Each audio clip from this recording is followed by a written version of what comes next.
Welcome to Not Milk Never Milk. Subscribe if you're lactose intolerant. In this video, I will explain how to make steak tartare safe.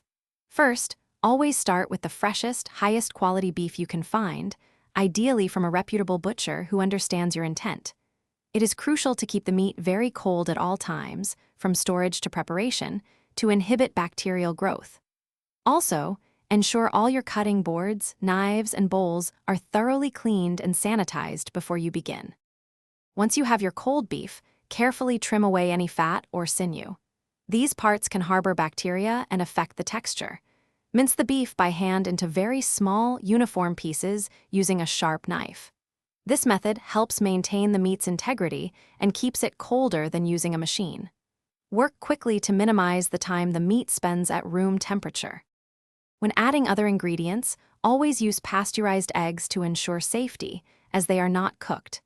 Incorporate acidic elements such as lemon juice, capers, or Dijon mustard, which can help inhibit bacterial growth.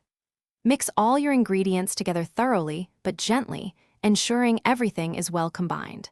This final step should be done right before you plan to serve the tartare. Steak tartare is best enjoyed immediately after preparation, while it is still very fresh and cold. Do not let it sit out at room temperature for more than 1 hour. Any leftovers should be discarded promptly to avoid foodborne illness. For those looking to enhance their kitchen experience, check the description below for a link to some great deals on smart speakers and other helpful gadgets. Enjoy your safely prepared steak tartare.